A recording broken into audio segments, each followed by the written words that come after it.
Welcome to the Leaders Room. My name is Michael Kosler, and it's my pleasure to be your host today. The Leaders Room is an initiative of the eCliff Leadership and Governance Center. In this space, we bring together leaders from around the world to talk about their philosophy of leadership, to talk about the values, sense of purpose, and mindset that drives them to be successful. Today, we're really fortunate to talk with Chris Gardner, entrepreneur, philanthropist, and man of success.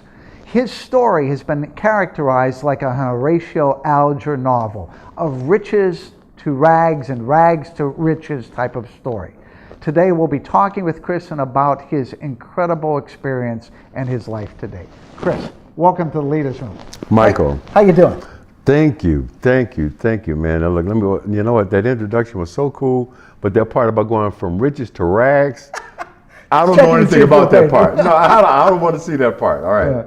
I have seen this one video clip of you, Chris, where you're in the back of a taxi and the guy asks, how much money you have in your pocket. Mm-hmm. And you start counting out the bills and you say, and the guy says something like, you don't have any small bills? And you say, I like cash.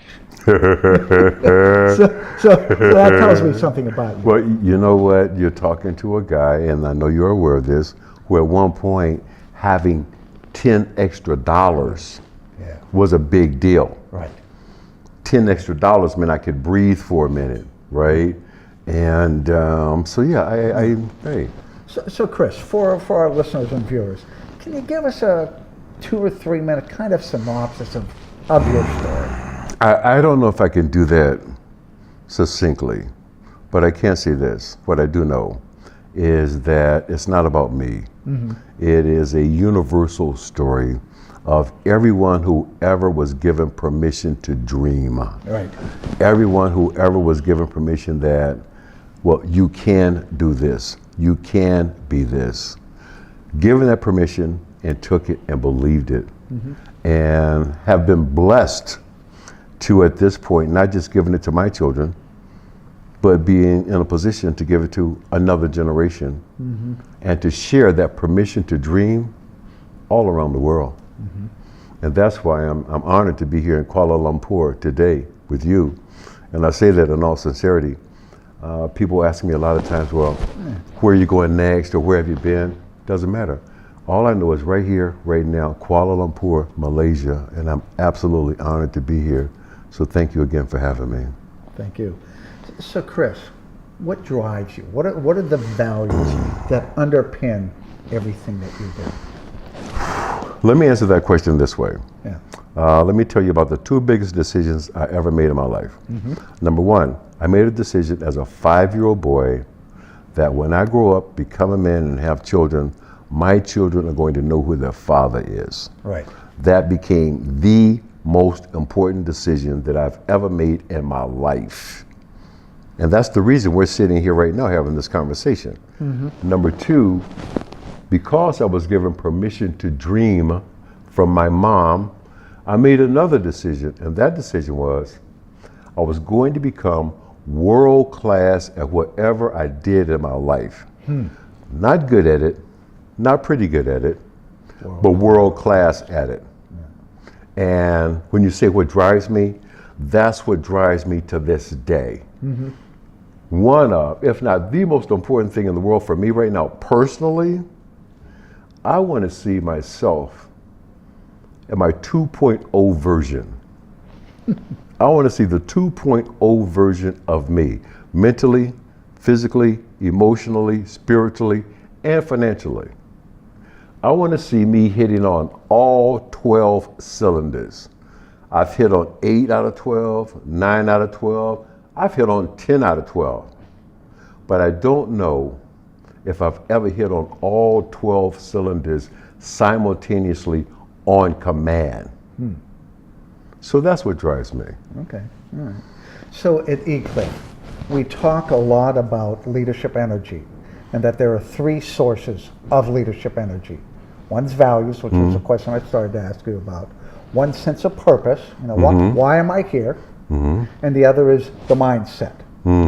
In your book, The Pursuit of Happiness, you talk about a defining moment in 1970. You're sitting there watching a March Madness game, okay? And you make some comment. I'm kind of paraphrasing here. You know, those guys are going to end up making $1 million someday. And from a room next door where your mother's working, she makes a comment about. She changes the world for me. Yeah. I'm getting ready to watch. It's a college basketball game. And the announcer is hyping the game. He's talking about all the money some of these players are going to make simply because they could run and jump and catch a ball.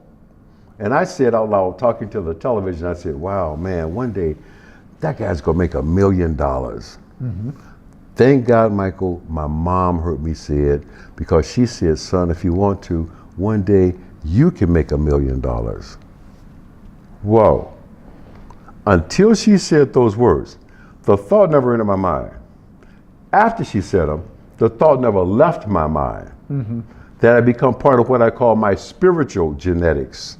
Okay. She went on to say the most remarkable thing, which was, son, if you want to make the team, go to the gym. If you want to own the team, go to the library.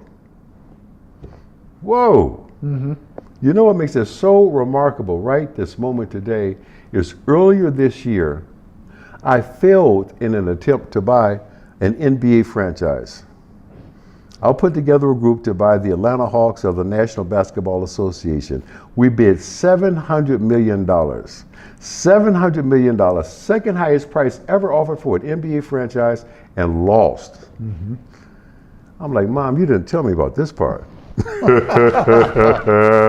But you know what? That was okay because that was practice. That was practice. Quincy Jones once said to me, the best singing that he ever heard was Michael Jackson at practice. Phil Jackson once said the best basketball he ever saw was Michael Jordan at practice.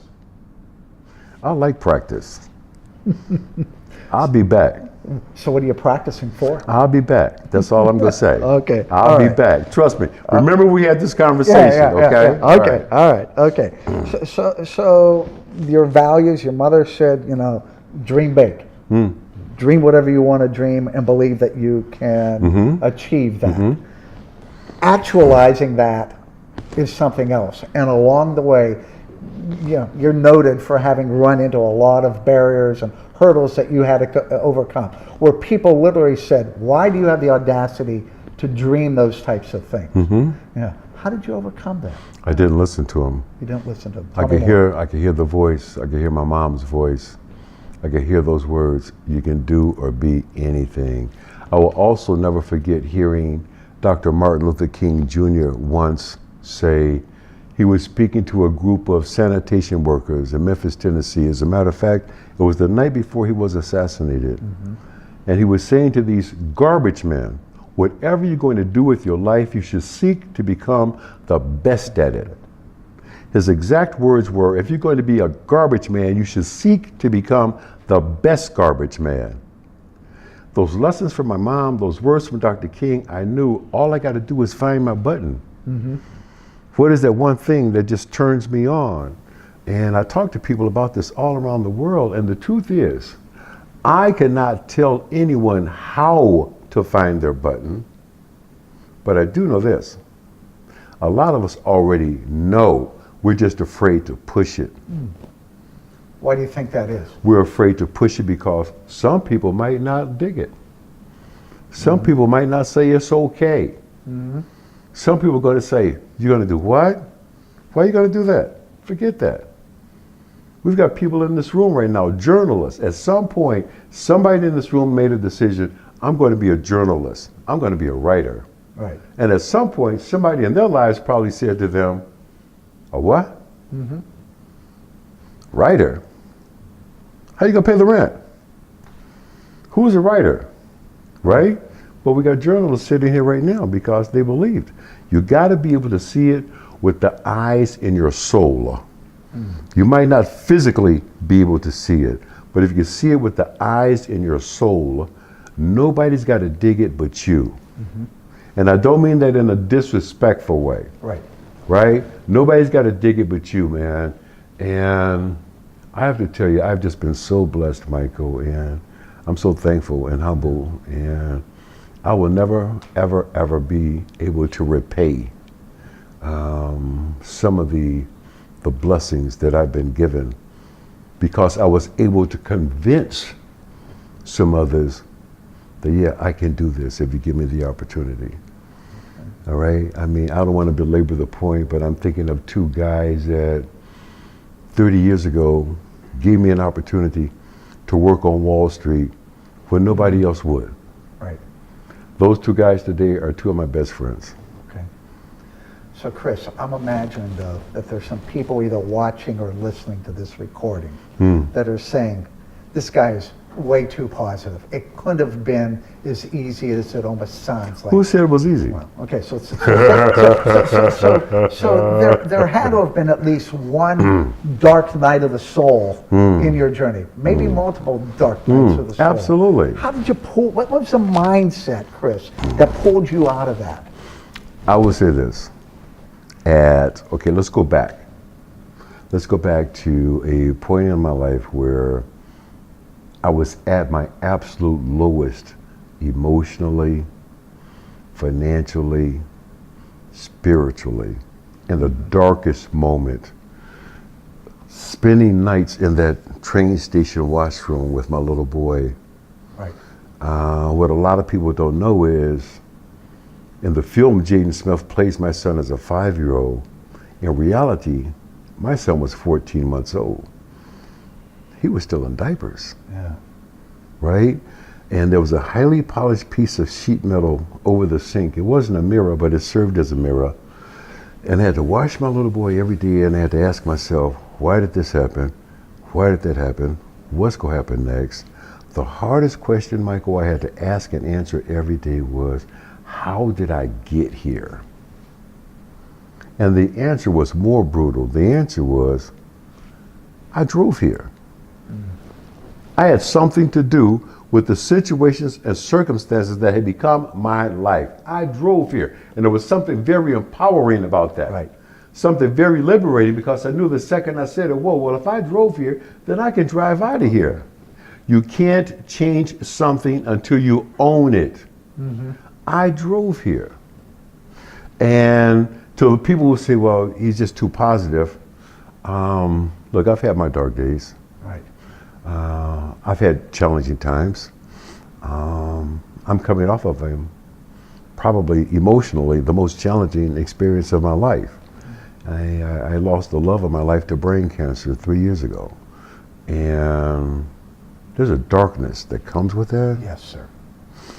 But the light is, I had the honor of being there and being her primary caregiver.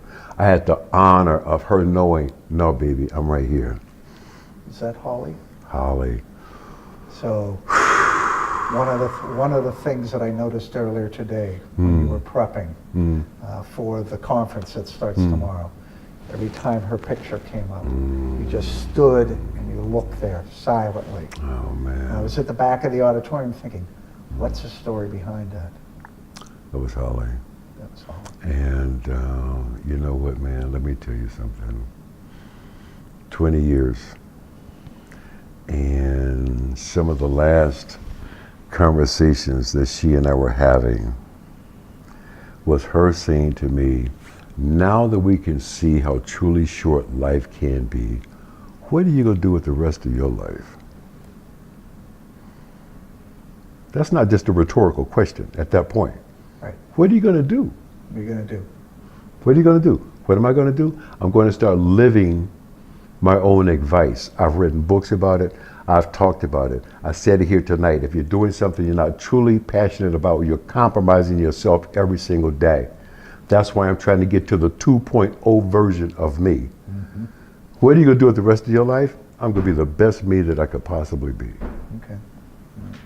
So you potentially are an inspiration to not only the people that are listening to our conversation, but the people that will hear you in the future. Who gives you your inspiration today? I know your mom. I know your mom was an important source of inspiration. It sure sounds like Holly was an important sense of inspiration. But for Chris Gardner today, who's your source of inspiration? Man, let me tell you something. I have something called a grandchild. Tell me. Oh, man. First of all, you're talking to a guy who never knew his dad, okay? Right. You're talking to a guy who's been a single parent, mother and father, for 29 years. And my reward is I get to be grandpa. Oh my God, man, that is the coolest job in the whole world. When you live to be long enough, old enough to meet your first grandchild, that changes everything. Mm-hmm. The first thing that changes is your child becomes obsolete. My son has one purpose in life, that's to bring my granddaughter to me. That's his one reason to live, right? Okay, he got no other reason to exist. Right? And to be in a position to, having given the gift of permission to dream to my children, mm-hmm. but now being able to give the gift of permission to dream to another generation. And to be old enough to know better, but young enough to say, what the hell, let's just try it and see what happens. Okay. Right? So what's the biggest dream your granddaughter has right now? She knows that if she wants to, she can become president of the United States. Mm-hmm. She knows. Because she's been to the White House. Mm-hmm. She sat at that desk. Yep. And Mr. Obama told her that, well, you know, if you do everything your papa tells you and you do real good at school, in about 30 years, this office could be yours. And she looked at him and she says, no, it's 28 and a half because I'm 7.5 years old. She's figured it out, man, all right? Oh. And to have the opportunity to say, well, you know what, baby? If that's what you want to do, somebody got to chair the finance committee. That's my job. That's my job. You just go to school. We got this deal. You go to school and you do everything and you hit all these grades. Papa got you covered. Okay. That's the beauty of it. There we go. One final question for you, sir. Given the journey that your life has taken, the twists and turns of it, when you look back, when you're 90 years old, and you look back over the course of your life, how will you define success? My daughter sitting in the White House. My granddaughter sitting in the White House, if that's what she wants to do. Okay? Number one, in all sincerity, I don't spend a whole lot of time looking back. I got my hands full trying to make sure I'm real clear on where I'm going right now. Yes, sir. I don't spend a whole lot of time back there. Mm-hmm. I had to let all that go, Mike. When we did, not just the movie, but when we did the book, The Pursuit of Happiness, let me tell you something. That was a very cathartic experience. Letting all that stuff go. Yep. Okay, all that stuff you're carrying around in your head for a long time. Letting all that stuff go, and when you let go of stuff, that opens things up, and you can see, and you can breathe, right? And again, just coming out of this, the darkness of losing Holly, emotionally, it's been a dark few years, man. I mean, I lost my mom. A lot of us have had that experience. We've lost a parent, we've lost a mother, we lost a father. That's part of the natural rhythm of life, right? That's going to happen. Right. When you lose your wife, you lose your lover, you also lost your best friend. That's a whole different situation, you know? And, but we're coming out of the dark, and let me tell you what I want to do right now with a big part of my life. Okay. I want to find and help create the next Chris Gardners, and they're all over the planet. I want to find and help create them, and I'm doing it right now on a small scale, but being given a platform. Well, I could sit here and talk to you for hours. You're an incredibly interesting man. I mean that sincerely from here. Hope we can stay in touch, but for right now, we're going to have to sign off. So, Chris, thanks for joining My us brother. in the Leaders Room. Thank you. Thank you, sir. Thank you. This is Michael Kostler signing off from the eCliff Leaders Room. We look forward to seeing you at the next edition.